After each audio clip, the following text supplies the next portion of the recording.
The morning I collapsed in the break room, my first thought wasn't about the pain. It wasn't about the fact that I hadn't slept in 31 hours. My first thought was my sister's going to be so annoyed that I'm making this her problem. That tells you everything you need to know about my family. My name is Nora. And for the past 6 years, I have been the invisible engine, keeping my family running. Not the favorite, not the celebrated one, just the one who made sure the lights stayed on. The mortgage got paid, and everyone else could live their comfortable, unbothered lives while I worked myself into the ground. I'm a registered nurse. I've been one since I was 23 years old. I chose it because I genuinely love caring for people. There is something that fills me up about being there for someone on the worst day of their life. The cruelest irony is that I spent 6 years being there for strangers in their worst moments, while the people who shared my last name couldn't be bothered to show up for mine. Let me give you some context, because this story won't make sense without it. My parents divorced when I was 9. My mother remarried quickly, a man named Gerald, who was fine. Perfectly fine. The human equivalent of beige wallpaper. He never mistreated me. He also never once treated me like I mattered. His attention, and my mother's, went almost entirely to my younger sister, Becca. Becca is 4 years younger than me. She is beautiful in the way that makes people stop and stare, effortlessly charming, and she has never in her adult life paid a single bill on time. She has also never had to, because someone has always been there to cover for her. In the early years, that was our mother. Then, as I started earning a real income, to it quietly, gradually, became me. I can't even point to the exact moment it happened. It crept in slowly. The way water damages a foundation, you don't see the crack forming until the whole wall gives way. It started with small things. Can you cover my phone bill this month? Nora, I'm a little short. Can you lend me money for groceries? I'll pay you back. Can you help me with first month's rent? You know how tight things are.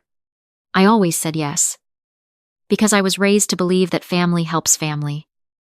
And because saying no made me feel like a bad person, by the time I was 28, I was contributing nearly $1,400 a month to my family's collective financial black hole.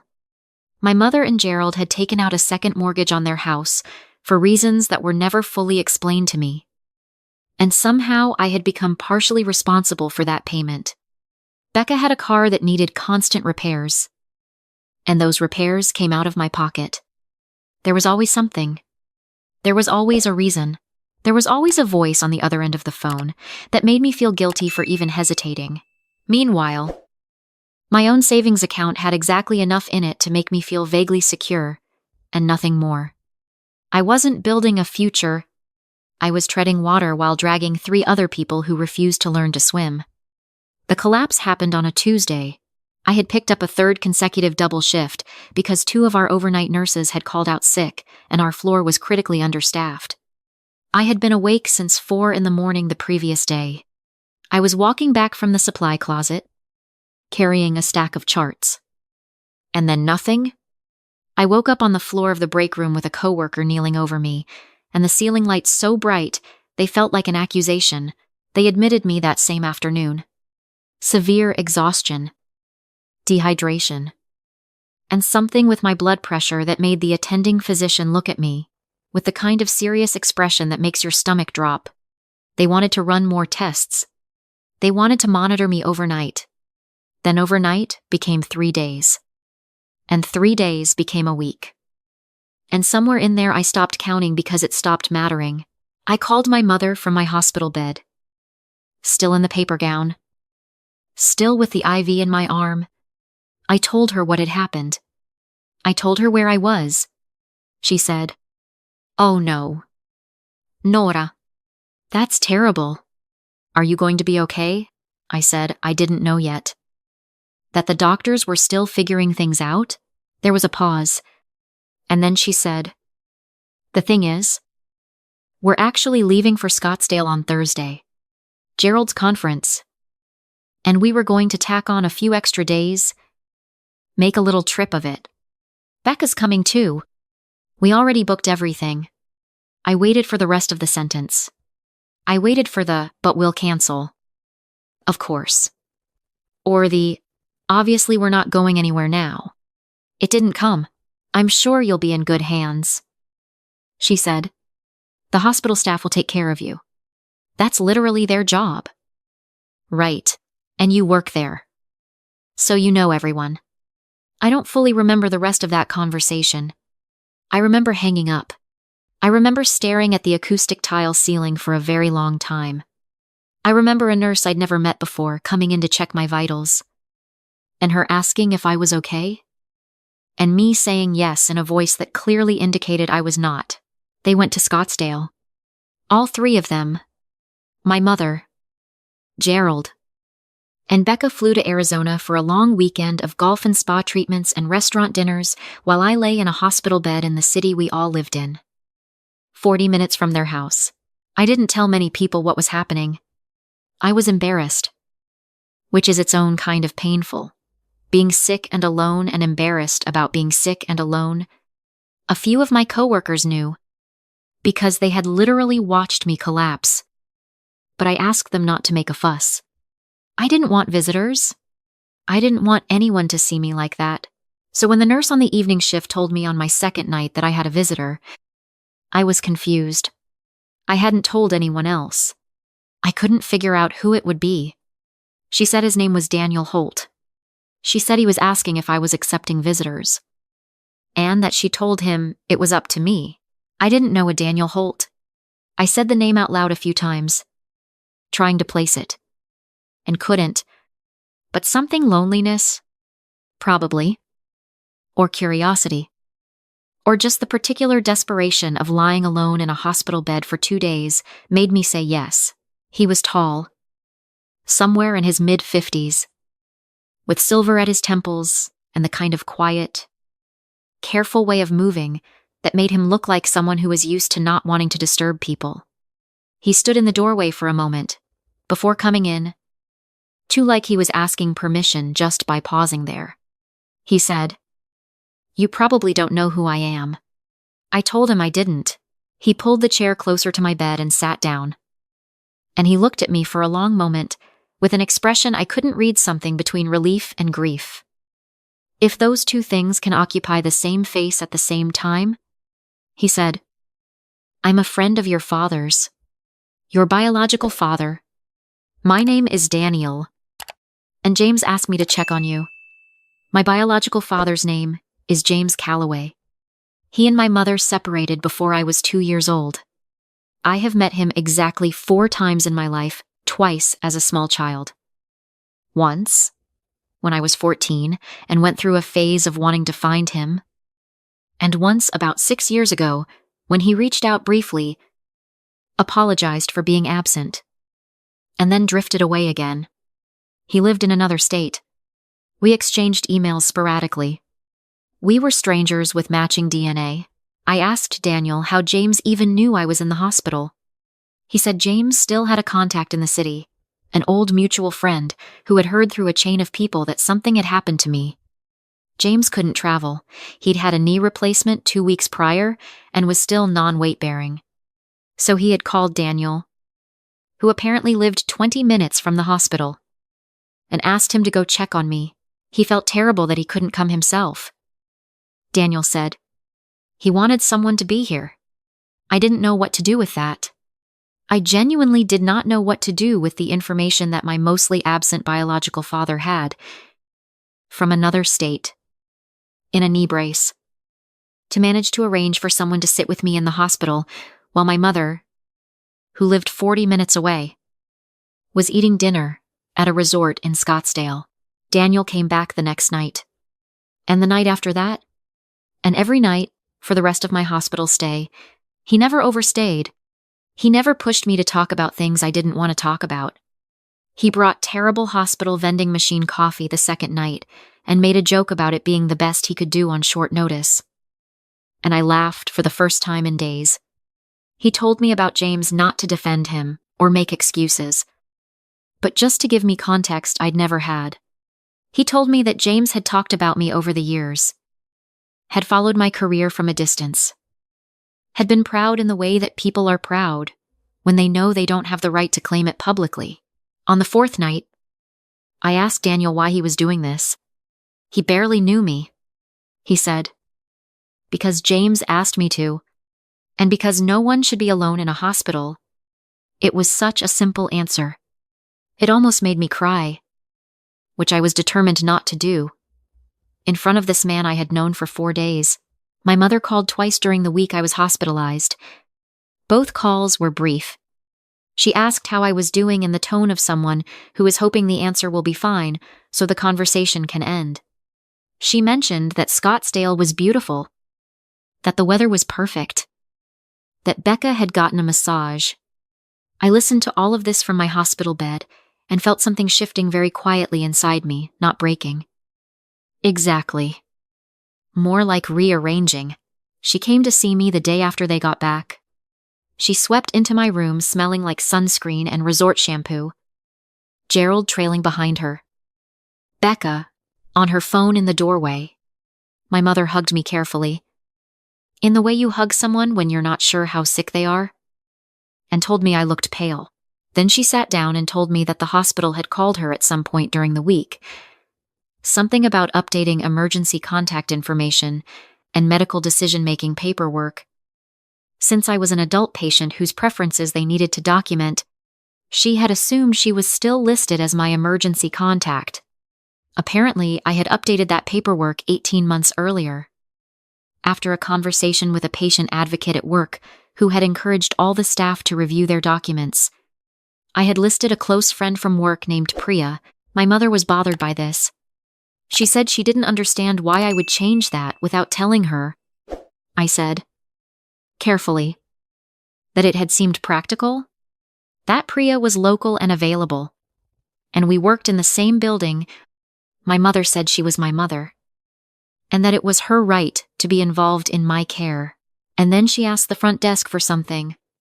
I'm not sure how she phrased the request, but it had something to do with verifying what had happened during my stay. Some question about who had been notified and when. I think she was trying to make a point about being left out of the loop. The nurse at the desk, a woman named Cora, who I had worked with for 3 years, and who had, I later found out, been quietly furious on my behalf all week, handed my mother the visitor log. I watched my mother's face as she looked at it. I watched her read Daniel's name. Once for each night of my stay. 6 entries. 6 nights. The same name. Over and over. Signed in at 7 in the evening and signed out around 9. She looked up at me. Her expression had changed in a way I don't have a precise word for. It was somewhere between shock and something that looked a lot like guilt. If guilt had been stretched too thin for too long and finally showed through. Who is Daniel Holt? She said. I told her that Daniel was a friend of James's, that James had heard. I was in the hospital and couldn't come himself, and that he had sent someone because he wanted to make sure I wasn't alone. The silence in that room was the loudest thing I have ever heard. Becca looked up from her phone. Gerald studied the floor. My mother sat very still, the visitor log in her hands. 6 entries with Daniel's name, and the blank spaces where hers should have been. She started to say something about how she hadn't known how serious it was. I stopped her. I wasn't unkind, but I stopped her. I told her that she had known exactly what the doctors told me, because I had told her. I told her that I had called her from my hospital bed wearing a paper gown with an IV in my arm, and that she had told me about her travel plans and said the hospital staff would take care of me because that was their job. I told her that the thing I wanted her to understand was not that she had gone on the trip. People make choices. I understood that she had made a choice, and I was telling her that I had finally understood something too. I had spent 6 years making sure everyone in this room was comfortable. 6 years of picking up the extra shifts to cover the bills that landed on my doorstep. 6 years of saying yes when I needed to say no. 6 years of making myself small and exhausted and empty so that everyone else could feel fine. I was done. I didn't yell. I want to be clear about that. Because I think there is a version of this story where the daughter finally snaps, and it becomes a screaming match and someone storms out. That didn't happen. I was very calm. I think the calmness surprised them more than anger would have. I told my mother that I would no longer be contributing to the second mortgage. I told Becca that the arrangement we had with her car payments was finished, and that I would give her 30 days to make alternate arrangements. I told Gerald, politely, that I didn't have anything specifically against him, but that I was going to be stepping back from the family financial situation entirely, and he should know that. My mother said, "You can't be serious." I told her I was. She said I was being dramatic. She said I was still unwell and not thinking clearly, and that we would talk about this when I had recovered. She said that family takes care of each other. I said yes. They do. And then I asked her, very quietly, to look at the visitor log again. She didn't say anything after that. They left shortly after. Becca still on her phone. Gerald still studying the floor. My mother paused in the doorway and looked at me for a long moment. And I could see her trying to find the version of me that would apologize and smooth everything over. And not finding it. The door closed. I sat with the quiet for a while. The machines beeped steadily. Outside the window, the city went about its business. Indifferent and constant, Priya came by that evening after her shift, brought me food from the Thai place down the street, and sat with me for 2 hours, talking about nothing in particular. Daniel texted to ask how I was feeling. I told him better, which was true in more ways than one. I was discharged 2 days later. My mother called 4 times in the following 2 weeks. Twice to check in with a warmth that felt new and uncertain. Like she was trying on a different way of talking to me. Once to tell me that Becca was struggling with the car payment situation, as if this was information I was supposed to act on. Once to say that she had been thinking about what I'd said, and that she didn't think it was fair. That family should be able to depend on each other. I agreed that family should be able to depend on each other. I told her I hoped someday we'd get there. I reached out to James for the first time in almost 2 years. We had a long phone call. The longest we had ever had. He apologized again, not in the familiar, performative way of someone who wants credit for apologizing. But slowly, carefully, like someone who has been sitting with their failures for a long time and knows that an apology doesn't fix anything but needs to be said anyway. I told him I was glad Daniel had come. He said he was sorry it had taken something like this for us to actually talk. We still aren't close in the way some people are with their fathers. I don't know if we ever will be. But there is something there now that feels honest. Which is more than I can say for a lot of relationships I've had my whole life. Daniel and I have gotten coffee twice since I was discharged. He is easy to talk to in the way that people are when they don't want anything from you. He told me that James lights up when he talks about me. Even now, even after all the years of distance, I filed that somewhere quiet inside myself and decided to think about it later. My sister texted me last week.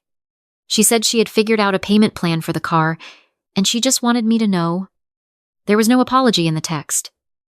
But there was something slightly different about its tone, less assumption. Maybe. Less certainty that I would always be there to catch her. Baby steps. I've started putting money into a savings account that exists solely for me. Not for emergencies that belong to other people. Not for mortgages I didn't take out or cars I don't drive. For me. It is a strange and unfamiliar feeling. Taking up space in my own life. I think about the night I woke up on the break room floor. I think about the days that followed. The ceiling tiles. The beeping machines. The particular loneliness of being sick and abandoned in a city full of people. And then I think about Daniel walking through that doorway, tall and quiet, standing there like he was asking permission, just by pausing. I think about how he came back every night without being asked. I think about someone who barely knew me showing up for me. Consistently. Simply because a man in another state with a brand new knee replacement had called in a favor and said, "Please make sure she isn't alone." Sometimes, the family you're born into will let you lie in a hospital bed while they post photos from a resort pool. And sometimes a stranger will sit with you in the dark and bring you bad vending machine coffee and ask how you're actually doing. I know which one I'm choosing. Going forward, I know which kind of person I want in my life. And I know which kind of person I want to be. It only took collapsing on a hospital break room floor for me to finally figure that out. But I suppose some lessons are like that, they don't arrive gently. They arrive the only way you'll actually listen. I'm listening now.